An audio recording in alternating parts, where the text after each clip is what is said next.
Bonjour à tous, c'est Hooper. Et comme vous le voyez à l'écran, on se retrouve avec Aladdin, un classique, Aladdin sur Mega Drive, développé par Virgin Interactive, avec bien sûr la participation et l'accord de Disney, puisque ce jeu est bien évidemment l'adaptation vidéoludique du dessin animé sorti un an plus tôt dans les salles de cinéma, et c'est sorti en 1993. C'était le boom de 1993. À Noël 93 d'ailleurs, je peux vous dire qu'il y a beaucoup de joueurs qui avaient commandé ce jeu pour Papa Noël. Vraiment, ça avait fait fureur à l'époque ce jeu. Alors, ce qu'il faut savoir à propos de Aladdin version Mega Drive, c'est que ce jeu a vraiment une histoire qui lui est propre. C'est bien sûr l'histoire de la version Super NES vs la version Mega Drive. Voilà, je pense que c'est assez intéressant de vous expliquer ça, mais j'y reviendrai un peu plus tard. D'abord, je vais bien sûr vous parler du jeu, avec son animation totalement sidérante pour l'époque. Alors, Aladdin, c'est un jeu de plateforme assez classique, à scrolling horizontal. Oh, attention, bref, regardez l'animation là du garde du sultan, c'est énorme. L'animation de ce jeu, c'est quand même quelque chose. Lui, je vais lui renvoyer ses couteaux. Hop, là, il est mort. C'est quelque chose. Regardez là avec le chameau, le dromadaire, je ne sais plus, on s'en fout. Franchement, c'est pas excellent. C'est excellent. Et ça fait bien sûr penser un peu à Earthworm Jim avec la fameuse vache qu'on envoie en l'air.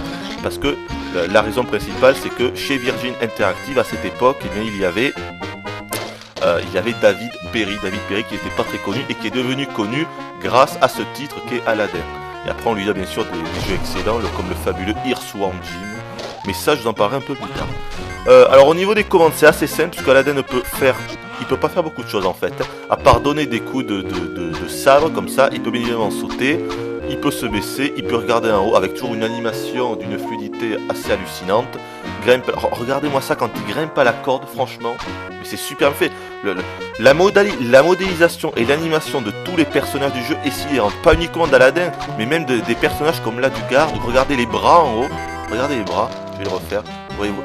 Je sais pas si vous allez bien voir à l'écran parce qu'encore une fois, ça rame un peu à cause de la capture puis de la compression sur le site. Mais vraiment, ça c'est énorme. Alors on ramasse des items, là vous voyez qu'à gauche il y a une tête du génie.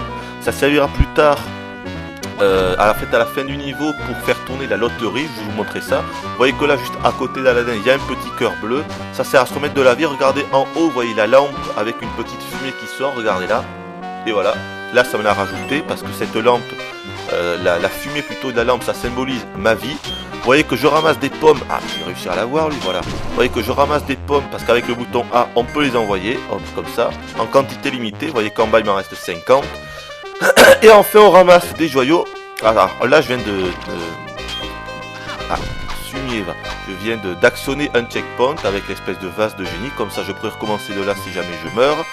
Et enfin, il nous reste à vous parler des joyaux que l'on récolte. Vous voyez que là, j'en ai 3 en bas. J'en ai déjà récolté 3. Qui servent à acheter des vies ou des continues aux marchands que l'on peut trouver dans certains niveaux. Mais parfois il est assez bien planqué, faut faire gaffe. Bon allez, je vais me dépêcher un peu si je vais vous montrer plusieurs niveaux quand même. Et on y va. Voilà, sinon c'est un jeu de plateforme assez classique, hein. Vous voyez, on détruit les ennemis à l'écran, on avance, voilà, on monte à la corde, je ramasse une pomme, voilà, regardez là encore animation de fou furieux, vraiment c'est magnifique quoi. Alors regardez, là je vais essayer de me faire le lanceur de couteau avec des pommes. Hop, hop. Alors regardez, c'est excellent. Regardez, vous avez vu peut-être ma première pomme s'est faite couper en deux à cause d'un couteau. C'est vraiment le souci du détail dans ce jeu. C'est souvent ça qu'on reconnaît les grands jeux. C'est un très bon jeu, voilà. Il se démarque pas forcément d'autres jeux du genre, mais grâce à son animation de fou furieux, il reste excellent. Au niveau des musiques, bah, évidemment, ça reprend la plupart des musiques. Attention à lui là, avec son panier, parce que ce personnage, il nous pique nos pommes. Alors regardez là, il y a des joyaux à gauche, je vais les prendre. Hop, 3, 4, 5, je suis rendu maintenant à 5 joyaux, j'ai des pommes. Alors là, je vais aller prendre la tête du génie pour pouvoir avoir un essai supplémentaire à la fin du niveau pour la loterie. Je vous montrerai ça de toute façon à la fin du niveau. Voilà, je vous ai à peu près tout dit pour Aladdin. Sans bien sûr, je vous parle de son histoire. Ah non, attendez, il y a encore autre chose là. Là, regardez à gauche, vous voyez un symbole d'Abou. Donc Abou, le singe d'Ali Baba. Je vais le prendre, hop, et comme ça, je vais avoir accès à la fin du niveau à un stage bonus, à un stage spécial avec Abou. Voilà. Dans pratiquement tous les niveaux, pas dans tous les niveaux, mais dans beaucoup, il faut récupérer le symbole d'Abou pour pouvoir faire après le bonus stage de Abou. Voilà, le fameux marchand. Vous voyez que pour 5 joyaux, je peux acheter une vie, et pour 10 joyaux, je peux acheter un continu. Là, j'ai que si je vais acheter une vie, hop, voilà, maintenant je suis rendu à 4 vies, et j'ai 5 joyaux en moins. Dans pratiquement tous les stages, il y est lui, mais il faudra d'abord réussir à le trouver, bien sûr. Ah, tiens, prends mes pommes, voilà, j'ai fini le premier niveau, déjà. Le temps passe à une vitesse fulgurante. Voilà, normalement on va avoir accès à la loterie, voilà, la fameuse loterie qui nous permet de gagner des vies, des joyaux ou des pommes. Mais regardez, mais si on tombe sur la tête de Jafar, on a tout paumé. On n'a pas tout paumé, mais on a paumé tous nos essais. Et que là j'ai droit à 5 essais, vous le voyez à droite. Alors c'est assez chaud, je vais essayer, mais j'espère que je vais pas me faire avoir. Ouh, nickel, là j'ai gagné une vie, il me reste 4 essais. Là j'ai gagné une pomme, et voilà, et là j'ai paumé, je suis tombé sur la tête de Jafar. Donc j'ai gagné une vie, une pomme et j'ai paumé. Ah et voilà, maintenant j'ai droit au bonus level, qui ressemble un peu au bonus de Pumba dans le Roi Lion que je vous avais montré. Sauf que là il faut pas attraper les items, mais il va falloir les éviter. Vous allez voir, voilà. C'est assez chaud, j'espère que je vais y arriver. Alors je me concentre et je parle pas, je vais tenter de me concentrer. Voilà. Il faut éviter tous les vases, tous les pots qui tombent. C'est pas forcément évident. Alors parfois on a des petits joyaux qui tombent, comme là. On les ramasse. Oh là là là là, je suis fait niquer. Voilà. J'ai été pitoyable une fois de plus. Surtout qu'après ça se corse, après il faut carrément tuer des gardes. Après on a carrément des tonneaux qui viennent, il faut sauter par-dessus. C'est vraiment difficile quoi, le bonus stage ils ont un peu abusé au niveau de la difficulté. Voilà, le deuxième niveau, le désert. Il y a une dizaine de niveaux dans le jeu. Le jeu bien évidemment reprend la trame de l'histoire du dessin animé, bien évidemment. Voilà, j'ai à peu près tout dit au niveau du jeu. Alors voilà, je veux absolument vous parler de... Ah, fumier, tiens.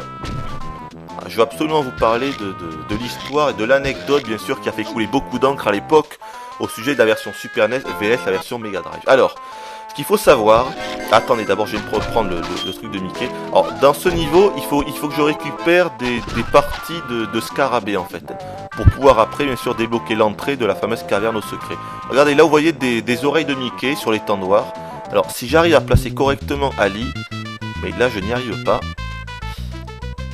Normalement, si on arrive à le passer correctement, il y a une petite animation qui va... Ah, mais pourquoi tu veux pas te mettre? Ah, attendez. Ah, voilà, j'ai réussi. Ouais, il y a une petite vie comme ça qui apparaît. C'est un petit truc con comme ça, mais... à l'époque, tout le monde était au courant. Regardez-moi ce décor-là avec cette oasis. C'est quand même bien foutu. Bon, alors, la fameuse anecdote. Oui, ce que je veux absolument vous dire.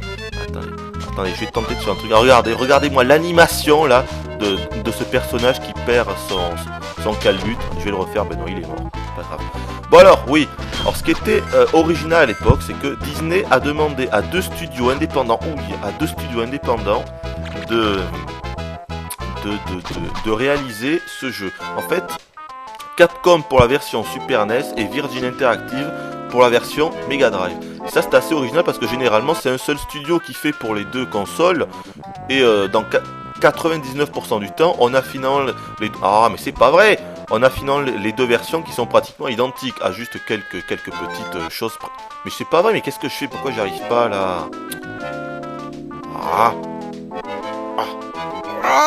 Voilà. Et donc là c'est assez original on va dire. Et donc tout le monde s'attendait bien évidemment à voir la version Super NES qui serait plus évoluée, plus impressionnante on va dire que la version Mega Drive, parce que c'était sur la Super NES et que la Super NES était quand même plus puissante que la Mega Drive, et ensuite parce que c'était Capcom qui était aux commandes. Et que Capcom c'était pas non plus n'importe qui, ils avaient déjà bien sûr développé le grand Street of Rage 2 pour la Super NES, donc on s'attendait à un truc extraordinaire. Et finalement, grosse surprise, c'est la version de Virgin Interactive sur Mega Drive qui était bien supérieure, enfin en tout cas qui était plus impressionnante visuellement, ou enfoiré de perroquet, qui était bien impressionnante, plus impressionnante visuellement que son homologue Super NES. Et ça c'était... personne ne s'attendait à ça si on peut dire. Rien qu'au niveau de l'animation, la version Mega Drive détruit complètement la version Super NES. Ça veut pas dire que la version Super NES est totalement dénuée d'intérêt, hein. Non, la version Super NES a quand même un intérêt, mais bon... Il faut quand même dire que la version Mega Drive est supérieure, même si à l'époque, bien sûr, ceux qui avaient la Super NES affirmaient haut et fort que la version Super NES était supérieure à la version Mega Drive, et ceux qui avaient bien évidemment la version Mega Drive, eh bien eux, ils affirmaient que la version Mega Drive était supérieure, évidemment, ça C'est classique dans ce genre de choses. Où est-ce que je vais tomber là? Oula, attention à toi là. Ah, je crois qu'il faut que j'aille récupérer le scarabée à gauche avant, voilà. Sinon je pourrais pas finir le niveau. Voilà, c'était marrant quoi. C'était vraiment la Super NES VS, la version Mega Drive, Virgin Interactive VS Capcom. Et c'est Virgin finalement qui l'a emporté. Grâce à cette animation sidérante, mais aussi grâce aux musiques qui reprennent très bien le thème. Et grâce aux niveaux qui sont bien foutus avec un bon level design. C'est intéressant. Ceci dit, il ne faut pas non plus cracher complètement sur la version Super NES. La version Super NES a des atouts. Est-ce que je vais y arriver là? Oui, ça c'est beau. Ah, c'est pas vrai! Enfoiré de tête de Jafar là. Mais voilà quoi, c'est vraiment une anecdote marrante quoi. C'était incroyable de voir que la version Mega Drive était supérieure à la version Super NES. Personne n'aurait cru ça possible quoi. Et à l'époque, tous les pros Mega Drive en profitaient pour dire ouais, maintenant vous avez vu, finalement la Mega Drive est plus puissante que la Super NES. Et ouais, on vous a bien eu. Hein. Voilà, c'était vraiment marrant à l'époque. C'était marrant quoi, de voir les pros de la version Mega Drive VS, les pros de la version Super NES quoi. C'était marrant de voir ça. Alors dans ce niveau, il faut récupérer des flûtes pour pouvoir après s'accrocher aux cordes comme ça et pour pouvoir avancer. Mais je vais pas trop passer de temps dans ce niveau-là. Il est assez moyen. Surtout qu'en plus, il reprend le même décor que le premier niveau. Donc je vais utiliser un petit cheat code. Très facile à faire. Regardez, on met sur pause, on fait A, B, B, A, B, B, A. Et voilà, il y a une petite musique. Et on passe au niveau suivant. Donc un password très très simple. Un petit cheat code très simple, ça c'est bien aussi qu'ils aient implémenté un cheat code très simple d'accès comme ça, parce que souvent on a droit à des trucs complètement, il faut faire 30 manipulations en 5 secondes et finalement on y arrive une fois sur 50. Là la manipulation pour passer au prochain niveau est très simple et on y arrive en 2 secondes. Vous avez pu voir qu'entre les niveaux on a droit à quelques petites images digitalisées de très bon goût qui nous racontent l'histoire en anglais bien évidemment. Alors voilà, là on se retrouve dans les prisons du sultan. C'est très bien fait avec des ennemis. Là j'adore les nuances de couleurs bleuté, c'est vachement bien foutu. Je sais pas comment ça va rendre dans la vidéo. Regardez les boulets là, avec un petit effet 3D. C'est assez impressionnant aussi pour la Mega Drive, puisque je rappelle que la Mega Drive n'a pas droit au mode 7 ni rien. La Super NES, et quand même ils réussissent à faire des bons effets comme ça. Et c'est assez impressionnant. Voilà, là il faut se servir de ces dalles qui rentrent et qui ressortent. Ouh, attention à lui là, il faut que je le tue avant qu'il explose. Ouh, c'est bon, je l'ai eu. C'est une espèce de squelette là qui explose si on les tue pas assez rapidement, là, comme lui. Et après ça nous touche presque obligatoirement avec leurs os. Je vous ai à peu près tout dit, enfin non je vous ai pas dit grand chose, mais voilà, ce qui était vraiment marrant c'était la version, je le répète, la version Super NES VS, la version Mega Drive. Faut savoir que ce qui était marrant aussi, ce qui est important à savoir, c'est que chez Virgin Interactive à cette époque il y avait David Perry. Alors David Perry, c'est bien sûr à lui qu'on doit plus tard le fabuleux Earthworm Jim. À l'époque il n'était pas très connu. Et c'est lui en fait qui a développé, on peut dire, qui a développé Aladdin. C'était son premier grand jeu et c'est ce jeu-là qui a su faire sa réputation, quoi. Là, il faut monter ici.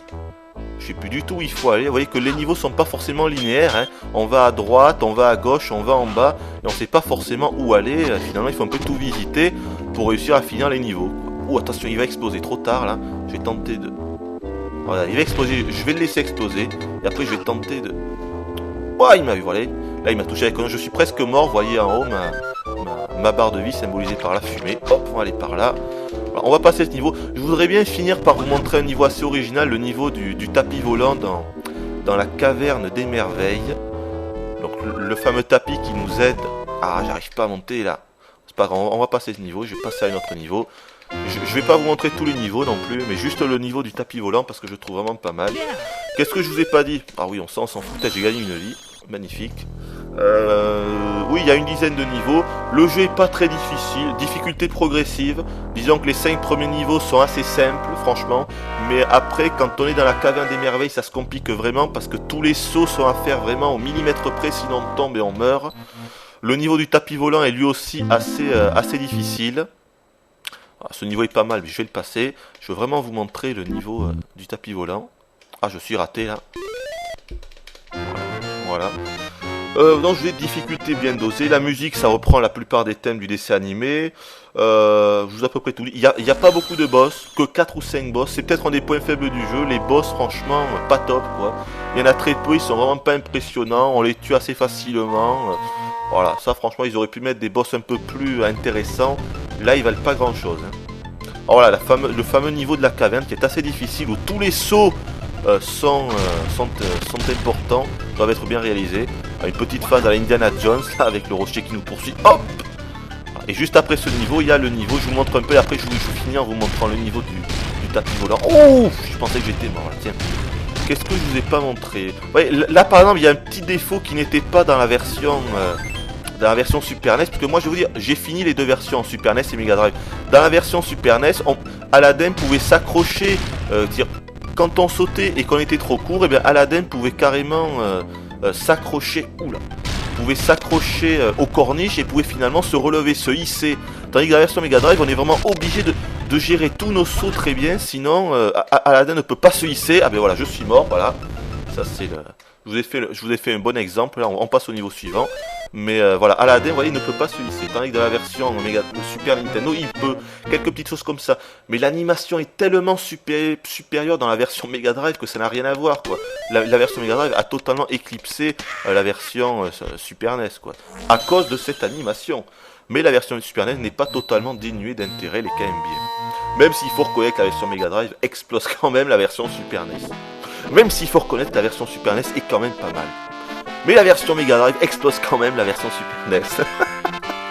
Non, mais voilà, vous avez compris. Alors voilà, le fameux niveau du tapis volant. Alors au début, on va être guidé par le génie qui nous dit avec sa main où aller, s'il faut plutôt aller en bas ou plutôt aller en haut. Mais vous allez voir que ça va s'accélérer très vite et finalement ça va devenir très compliqué. De quoi je ne vous ai pas parlé encore? Je réfléchis, voilà. C'est clairement, pour beaucoup, c'est l'un des meilleurs jeux de la Mega Drive, clairement. Surtout grâce à son animation, mais aussi c'est un jeu amusant à faire, même s'il ne se démarque pas forcément des autres jeux de plateforme. C'est encore une fois, c'est surtout l'animation qui est totalement incroyable dans ce jeu. Après, c'est un jeu assez classique, difficulté bien dosée, je vous l'ai dit. Qu'est-ce que je vous ai pas dit? Vous voyez qu'on a le high score, ça sert pas à grand chose durant le jeu. Vous voyez en haut à droite, bon, ça sert pas à grand chose. Donc là, on peut choisir d'aller en haut, en bas. Vous voyez, là, ça va commencer à s'accélérer. Je vais essayer de me concentrer pour pas me planter. De quoi je ne vous ai pas parlé? Je crois que c'est tout. Je commence à me répéter. Donc je vais vous dire bye bye et à la prochaine.